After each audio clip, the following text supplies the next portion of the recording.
Hey dear student, welcome back to your favourite channel Magnet Brains. मैं हूं शिप्रा और आपका इस चैनल में बहुत बहुत स्वागत है, जहां पर आपको एक क्वालिटी एजुकेशन प्रोवाइड कराई जाती है। सो लेट्स स्टार्ट कि आज हमको क्या पढ़ना है। आज हमको पढ़ना है ह्यूमन रेस्पिरेटरी सिस्टम के बारे में। हम लोगों ने डिफरेंट एनिमल्स में डिफरेंट टाइप के रेस्पिरेटरी ऑर्गन के बारे में पढ़ लिया है। आज आपको पढ़ना है respiratory system of the human being. I hope you are excited, you are happy and you must be knowing about something about this. तो आपको पता होगा थोड़ा बहुत कि ये होता क्या है। रेस्पिरेटरी सिस्टम आप लोगों ने क्लास 10th में भी पढ़ रखा है, तो घबराने की जरूरत नहीं है। थोड़ा उसी का एलैबोरेशन है, थोड़ा नहीं थोड़ा ज्यादा है, ठीक है। So let's start and keep enjoying this lecture, ठीक है। डोंट मेक इट हार्श और आपको ये नहीं समझना है कि बड़ा डिफिकल्ट है, हमको समझ में ही नहीं आ रहा। No, it's very easy busy, very smooth, बस देखते जाओ, ठीक है। So let's start human respiratory system. This is a handsome man जो कि सांस ले रहा है। एक्चुअली ये देखिए, जब वो सांस ले रहा है उसके बाद उसकी पूरी सांस जो है, पूरी हवा जो है वो कहाँ की ओर जा रही है? लंग्स की ओर जा रही है। डन। पूरी हवा कहाँ की ओर जा रही है? लंग्स की ओर जा रही है। तो जब भी वो ब्रीथ करता है तो वो पूरी सांस कहाँ की ओर भर देता है? लंग्स की ओर भर देता है। नाउ ह्यूमन रेस्पिरेटरी सिस्टम के अंदर बहुत सारे ऑर्गन हैं प्यारे बच्चों, बहुत सारे ऑर्गन्स हैं, ठीक है। कौन कौन से हैं? इस लेक्चर में हमको वही सारी चीजें पढ़नी है। तो ह्यूमन रेस्पिरेटरी सिस्टम को बेसिकली हम दो पार्ट्स में डिवाइड करते हैं। एक होता है बच्चों रेस्पिरेटरी ट्रैक्ट, जिसे हम कंडक्टिंग जोन भी कहते हैं। डन। अब मान लीजिए कि आपको आपके घर के दरवाजे के अंदर घुसना है, पर सबसे पहले आपको वहां जाना पड़ेगा ना, तो आप जाओगे, ठीक। तो this conduction is called as conducting zone. तो जब भी आपको घर पर जाना है, जब भी आप चाहते हैं कि घर के दरवाजे के अंदर आप एंट्री लें, then what you people do, आप क्या करेंगे? जाएंगे, जाते आप लंग्स में जाकर एक्सचेंज करेंगे। लंग्स मतलब आपका घर। तो जब आप ट्रैवल कर रहे हैं या जब आपकी एयर ट्रैवल कर रही है, then the travelling pathway is called as conduction zone. कोई प्रॉब्लम तो नहीं, होनी भी नहीं चाहिए। बहुत मजेदार चीज है ये। एक्चुअली ह्यूमन फिजियोलॉजी के हर chapter is very very interesting, ठीक है। और जो लोगों को ये पूछ रहे हैं कि कहाँ से पढ़ा रहे, कैसे पढ़ा रहे, सब आपके एनसीईआरटी में दिया हुआ, और मैं वन शॉट वीडियो भी बनाऊंगी, तो टेंशन नहीं लेना है, ठीक है। सो ह्यूमन रेस्पिरेटरी सिस्टम को बेसिकली हम दो पार्ट्स में प्यारे बच्चों डिवाइड करते हैं। One is the conducting zone बेटा, और दूसरा होता है लंग्स। रेस्पिरेटरी ट्रैक्ट जिसे आप कहते हैं कंडक्टिंग जोन। कंडक्टिंग जोन का मतलब ही यही होता है कि अब आप हवा का ट्रैवल करवाइए, और जहां जहां हवा जगह, देखिए ये पूरा जो है, ध्यान से देखिए इस आदमी को, बहुत जो है तो क्लियर हो जाएगा। ये जो पूरा पाथवे जब आप हवा को ट्रैवल करा रहे हैं, it is called as conducting zone. पर जहां पर आप हवा को एक्सचेंज कर रहे हैं, मतलब ऑक्सीजन दे रहे हैं और कार्बन डाइऑक्साइड ले रहे हैं, it is called as lungs और it is called as exchange zone, ठीक है। So we have two parts of the respiratory system. One part is the conducting zone and second part is the exchange zone, ठीक है। कोई दिक्कत तो नहीं। Done done done done, समझ में आ गई बात आपको। Now what is the respiratory tract? It is a passage जब नाक से लेकर फेफड़ा लंग्स, ठीक है। तो नाक से लेकर लंग्स में जब आप हवा पहुंचाते हैं, तो ये जो पाथवे आप फॉलो कर रहे हैं, it is called as respiratory tract. तो मतलब ठीक, तो नाक से लेकर लंग्स तक पहुंचने की कहानी किसकी? हवा की, is called as respiratory system. और जिस पाथवे से आप पहुंचा रहे हो ना, उसे आप कहते हैं रेस्पिरेटरी ट्रैक्ट, ठीक है। समझ में आई बात? Okay. The passage by which air enters into the lungs, this passage is called as respiratory tract. Now next thing, respiratory system जो होता है या रेस्पिरेटरी ट्रैक्ट जो होता है, वो स्टार्ट कहां से होता है? अगर मैं इस आदमी को देखूं, ध्यान से देखिए, अगर मैं इस आदमी को देखूं तो रेस्पिरेटरी ट्रैक हमेशा ही सांस कहां से ले रहा है? नाक से ही ले रहा है ना। तो रेस्पिरेटरी ट्रैक कहां से शुरू होगा बच्चों? रेस्पिरेटरी ट्रैक शुरू होगा नोज से। डन, कोई दिक्कत इसमें? ठीक है, एंजॉय कर रहे हैं ना, मजा आ रहा है ना। नाउ नेक्स्ट थिंग कि एक्चुअली लेफ्ट हैंडर्स का प्रॉब्लम ये है कि समटाइम टिक जो है ऐसा लग जाता है, प्लीज डोंट माइंड। ठीक है, तो रेस्पिरेटरी सिस्टम जो होता है या रेस्पिरेशन जो होता है, first step of the respiration is the breathing, ventilation mechanism पढ़ेंगे बाद में। पर जब आप सांस लेते हैं लाइक दैट, तो आप कहां से शुरू कर रहे हैं? आप शुरू कर रहे हैं नोज से। तो पहला जब आप रेस्पिरेशन पार्ट शुरू करेंगे तो आप सांस लेंगे और नोज इन्वॉल्व होगी। डन। अब the cavity of the nose is called as nasal cavity. The cavity of the nose is called as nasal cavity. क्या है मैं आपको बताऊंगी। अब आपको ध्यान से समझना है, ठीक है, कि होता क्या क्या है। इधर देखेंगे सब लोग। ओके, ये डायग्राम है। This is a very beautiful well labelled diagram of the nasal passage which started from the nose. Please look at this, ठीक है, very very important, very very important, ध्यान से देखिए। So this is your nose, ठीक, so this is your nose, ठीक, this is your nasal passage, ठीक, isn't it? This is the nasal passage जो आपको दिखाई नहीं दे रहा है, इसके पूरा पैसेज होता है इसके पीछे। आपको सिर्फ कितना दिखाई देता है? आपको तो सिर्फ इतना ही दिखाई देता है ना, पर इसके पीछे पूरा एरिया ये है। So this is the nose जहां से आप सांस ले रहे हैं। This is your nasal passage, this is your nasal passage. चलिए बैक टू द स्लाइड, ठीक है, आ जाइए। क्या कह रहे हैं? So the path is start from the knows और उसके बाद वो कैविटी में खुलता है जिसे आप कहते हैं nasal cavity. Human has a dirhinous condition. Madam ये क्या है अलग सा?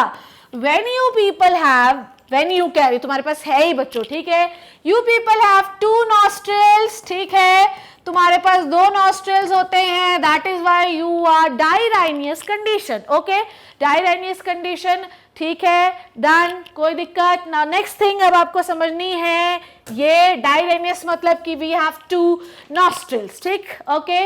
नाउ अब अच्छा, बहुत सारे लोग इसको ये बोलते हैं we have two nares. Okay, we have external nares, ठीक है, we have external nares and we have internal nares, ठीक है, ध्यान से सब लोग देखेंगे। Why we are dirhinous condition? Because we have two openings, we have two openings. मैं आपको दिखाती हूं क्या है वो, ध्यान से देखेंगे, डायग्राम देखिए। तो यहां पर होते हैं एक्सटर्नल नेयर जिसको आप कहते हैं nostril. This is the nostril. Okay, अब आपका नॉस्ट्रिल हवा को ले जाकर इस एरिया में खोलता है, तो इस एरिया में जिससे खुलेगी it is called as internal nare. इसे क्या कहते हैं? Internal nare. Done done done done. तो एक्सटर्नल नॉस्ट्रिल जो आपको बाहर दिखते हैं, यहाँ के एंड पर होते हैं इंटरनल नेयर्स, ठीक है, इनको आप क्या कहते हैं? Internal नेयर्स। Done done done done. तो एक्सटर्नल नॉस्ट्रिल्स होते हैं जिन्हें आप नेयर्स, एक्सटर्नल नेयर कहते हैं, और एक्सटर्नल लेयर हवा को नेजल पैसेज में ले जाकर छोड़ते हैं, और नेजल पैसेज की ओपनिंग जो होती है, जो यहाँ पर होती है, it is called as internal layer, जो हवा को फेरिंग्स तक पहुंचाने का काम करती है, ठीक है। So we have two layers, one is the external layer into the nasal passage or the nasal chamber, and the internal layer कहाँ खोलती है उसे pharynx में। So we have two layers, external layer and internal layer. External layer opens from nostril to the nasal chamber and internal layer open from the nasal chamber to the pharynx. Then that is why we are dirhinous condition, ठीक है। Now next thing, the small anterior part of the nasal chamber is called as nasal vestibule. Let's come to the diagram. Okay, done done done done. Okay, this is the nasal vestibule.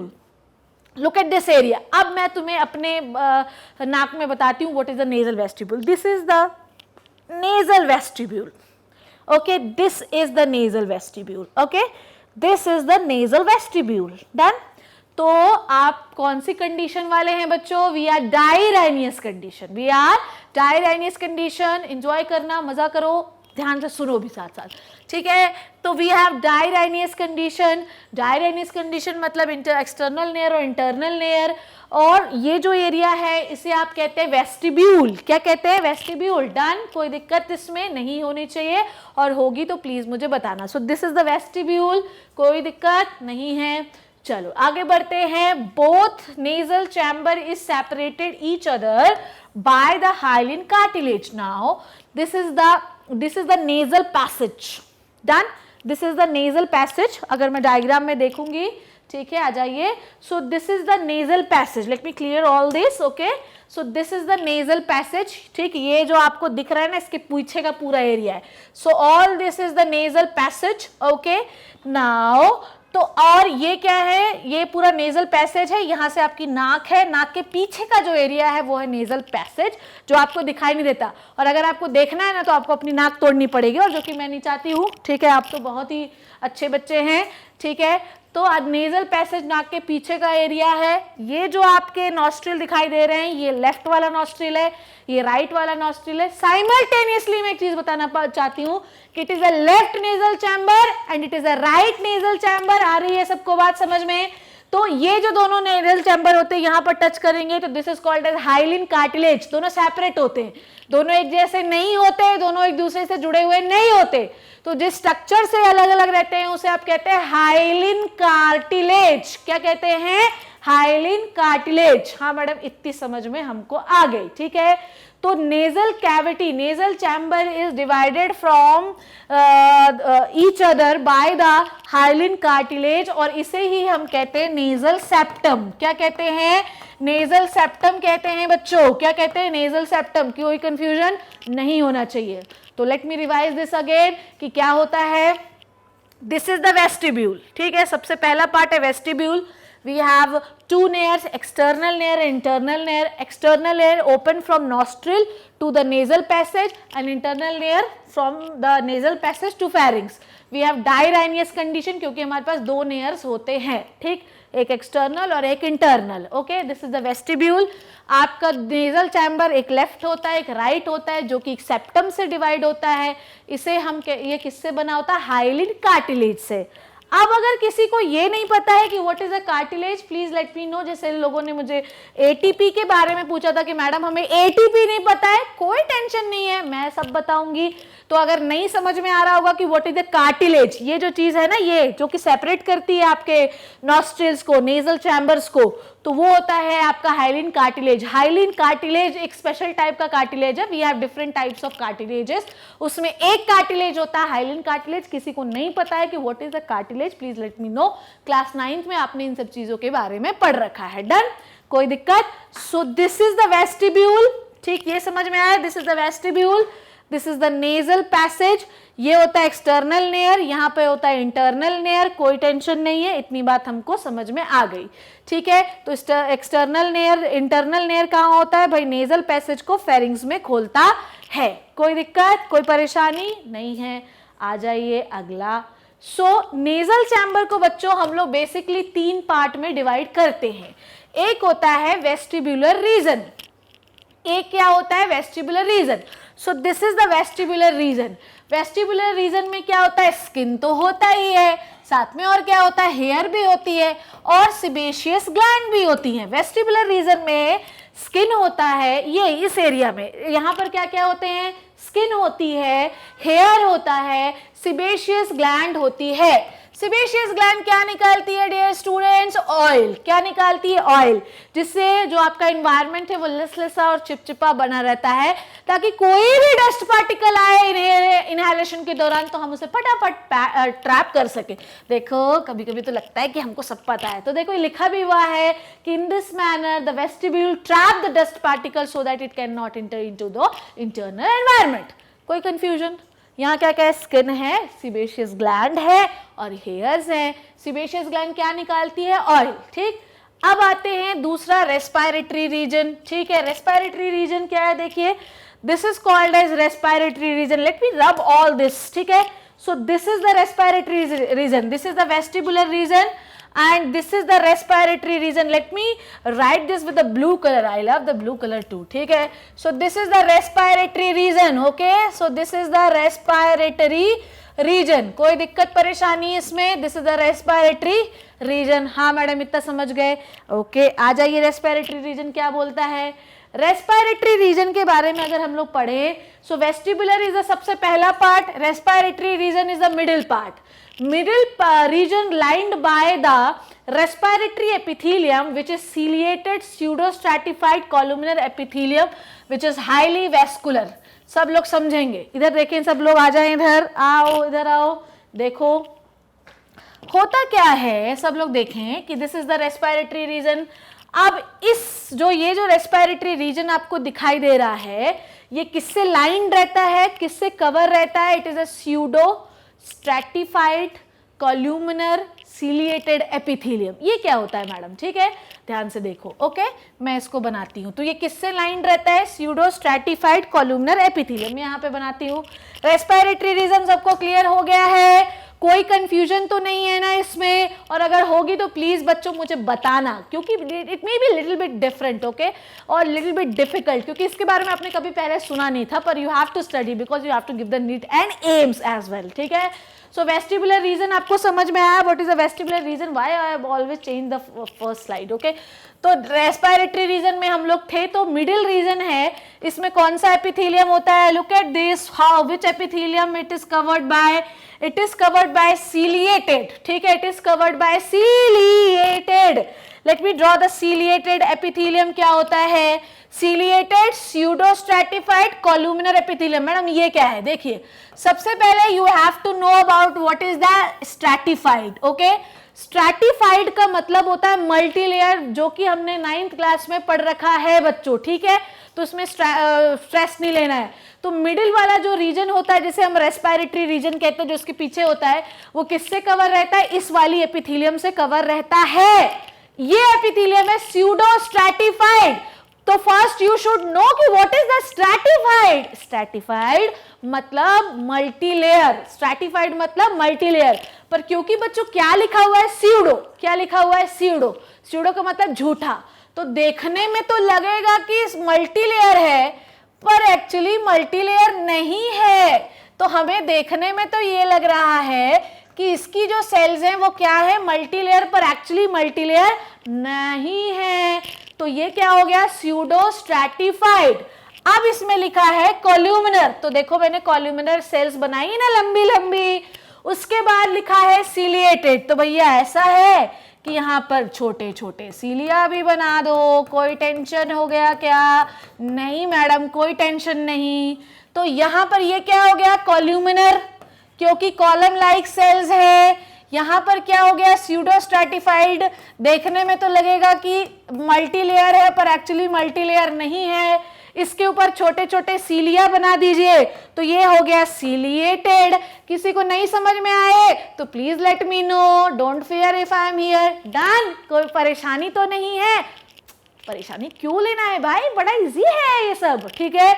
तो आपका जो middle वाला reason होता है वो इस epithelium से cover रहता है. Epithelium is a type of tissue, okay? It contains the mucus and the serous cells, ठीक है? तो इनके पास और क्या होता है? सब लोग पेन कॉपी में please draw the diagrams, okay? So they have special types of cells. इन्हीं के बीच बीच में और क्या होती है? टिश्यू है तो बहुत सारे टाइप की सेल्स हो सकती हैं. आपको पता होना चाहिए ये. आप तो अच्छे बच्चे हैं, प्यारे बच्चे हैं, आपको सब पता रहता है. So it has different types of cells, okay? So इनके पास होती हैं म्यूकस सेल्स भी होती है. ध्यान से देखिए, इनके पास म्यूकस सेल्स भी होती हैं और इनके पास सिरस सेल्स भी होती हैं. म्यूकस सेल्स, ठीक है? अब मुझे ये बताने की जरूरत है क्या कि म्यूकस सेल क्या होती हैं, ठीक है? तो नाक से जो चीज बाहर निकलती है, it is a waxy substance, लिसलिसा चिपचिपा पदार्थ. It is secreted by the mucus cell. और नाक से जो पानी आता है, it is secreted by the serous cell, okay? तो अब आपको समझ में आया कि जो मिडिल वाला रीजन है ये एक एपिथेलियम से कवर रहता है, जिसे हम pseudo stratified columnar ciliated epithelium कहते हैं. और इसमें म्यूकस और सिरस निकालने वाली सेल्स होती हैं. म्यूकस एक लसलसा चिपचिपा सब्सटेंस होता है, और सिरस पानी, जो नहीं नाक से पानी आने लगता है, ठीक है? ठंड होती ज्यादा तो आने लगता है, गर्मी ज्यादा हो तो आने लगता है, हमेशा बड़ी परेशानी है, ठीक है? Now respiratory region act as, आप समझिए बात को कि म्यूकस जो है वो क्या करता है? डस्ट को ट्रैप करता है. म्यूकस क्या करता है? एयर को ठंडा भी करता है, ठीक है? और रेस्पिरेटरी रीजन का मेन वर्क समझिए क्या है, बहुत इंपॉर्टेंट है ये पॉइंट, कि मिडिल वाला जो आपके नाक के पीछे का एरिया है, it is the air conditioner, ठीक है? आजकल तो ज्यादा जरूरत नहीं होगी, पर वैसे गर्मी में कितनी जरूरत होती है. तो बॉडी के साथ भी प्यारे बच्चों ऐसा ही है. अगर तुमने ज्यादा गर्म हवा लंग्स को दी ना, तो lungs will collapse, lungs will damage. तो होगा क्या कि जब आप सांस लेंगे और जब आप नाक से लेकर लंग्स तक जाएंगे, तो होगा क्या? होगा ये कि हो सकता है लंग्स डैमेज हो जाए अगर हवा गर्म हुई तो. पर रेस्पिरेटरी रीजन से होते हुए जब हवा गुजरेगी तो वो ठंडी हो जाएगी, क्योंकि ये कूलिंग इफेक्ट देता है. कैसे देखता है वो मैं आपको बताऊंगी, ठीक है? Now it also act as a filter, क्योंकि म्यूकस होता है जिसकी वजह से गंदगी ट्रैप हो जाती है. कोई कंफ्यूजन? हाँ या नहीं, यस और नो में जवाब दीजिए, कोई कंफ्यूजन नहीं होना चाहिए, इट इज वेरी इजी। तो पहला रीजन है वेस्टिब्यूल और दूसरा रीजन है respiratory region. Now third region is the olfactory region, ठीक है। Now third region is the olfactory region. देखिए क्या होता है ऑल्फैक्टरी रीजन, आ जाइए सब लोग। ओके देखते हैं डायग्राम, आ जाइए। ऑल्फैक्टरी रीजन क्या होता है देखिए, आ जाइए। So this area, so this is the vestibular area जो कि ये है, this is the respiratory area, so this is the respiratory area, respiratory zone, ठीक। So this is the respiratory zone, ठीक है, zone. Okay this is the vestibular zone and this is the olfactory zone. So this is the olfactory zone. अब आपको zone समझ में आए, vestibular, respiratory and olfactory. Respiratory का मैंने आपको पूरा फंक्शन भी समझाया कि क्या होता है। अब ऑल्फैक्टरी के बारे में देखिए। ऑल्फैक्टरी जो होती है, ध्यान से समझिए, एक ध्यान से बिल्कुल समझिए कि ये जो ऑल्फैक्टरी रीजन होता है, ये देखिए ये वाला एरिया, यहां पर एक मेम्ब्रेन होती है जिसे आप कहते हैं निडेरियन मेम्ब्रेन। क्या कहते हैं? Cnidarian membrane. ध्यान समझिए कि रेस्पिरेटरी जोन में, ये वाले जोन में कौन सी एपिथेलियम थी? Pseudo stratified columnar ciliated epithelium. यहां पर जिस एपिथेलियम से कवर रहता है ऑल्फैक्टरी रीजन, उसे आप निडेरियन मेम्ब्रेन कहते हैं। ये ऐसी साइलेंट, ओके, तो निडेरियन मेम्ब्रेन कहते हैं। ऑल्फैक्टरी रीजन, जैसे कि आप लोग कहते हैं ना बदबू आ रही, बहुत बदबू है, सुगंध आ रही, आहा क्या सुगंध है, तो दिस ऑल्फैक्टरी रीजन जो कि यहां पर होता है, ध्यान से रीजन समझिए, जो कि यहां पर होता है, ये दिस एरिया, इसके पीछे है, यहां पर पकड़ सकते हैं आप इसको, ठीक, यहां पर, तो यहां इसके पीछे है, तो जब भी आप सूंघते क्या बदबू है, आहा क्या सुगंध है, तो who will detect the sense of types of smell? The olfactory region, क्योंकि इसके पास निडेरियन मेम्ब्रेन होती है, और ये निडेरियन मेम्ब्रेन जो होती है बच्चों, ये न्यूरोसेंसरी होती है। क्या होती है? न्यूरोसेंसरी। न्यूरोसेंसरी का मतलब ये होता है कि ये डिटेक्ट कर लेती है कि किस टाइप की स्मेल है। तो वेस्टिबुलर ने क्या किया? डस्ट को ट्रैप किया, गंदगी अंदर नहीं जाने दी। रेस्पिरेटरी ने क्या किया? एयर को ठंडा किया, डस्ट को ट्रैप किया। और ऑल्फैक्टरी ने बताया कि बेसिकली तुम सूंघ क्या रहे हो, ठीक है। तो ये क्लियर हुआ आपको। डायग्राम पे आते हैं हम लोग फिर से, इधर देखिए, तो ऑल्फैक्टरी देखिए क्या होता है। सो ऑल्फैक्टरी रीजन सबसे ऊपर वाला रीजन है, ऑल्फैक्टरी एपिथेलियम से कवर रहता है, जिसे हम निडेरियन मेम्ब्रेन कहते हैं। ये डिटेक्ट करता है कि तुम किस टाइप की स्मेल सूंघ रहे हो। बहुत धीरे धीरे हम लोग चल रहे हैं बच्चों, कोई कंफ्यूजन नहीं होना चाहिए, बहुत धीरे चल रहे हैं, बहुत बिल्कुल समझ के चल रहे हैं। सो this is the vestibular area, this is the respiratory area, and this is the olfactory area. Done. So this is all about the parts of the nasal passage. I hope you enjoyed this lecture. आपने बहुत effort दिया पढ़ने के लिए, और उससे ज़्यादा effort मैंने पढ़ाने के लिए, तो please make the sense of this effort, okay. Next class में हम आगे के बारे में पढ़ेंगे। मैं कोई भी चीज़ जब भी नई पढ़ा रही हूँ तो देखिएगा आप, मैं धीरे धीरे बिल्ड कर रही हूँ। अचानक से बड़बड़ बड़बड़ बड़बड़ बोल के चले जाएंगे ना, तो कुछ भी दिमाग में नहीं घुसेगा, ठीक है। So see you in the next class. Next class में एंजॉय करेंगे अपन, तो नेक्स्ट क्लास के लिए आप वेट करिए और इसको पढ़ते रहिए। Thank you so much.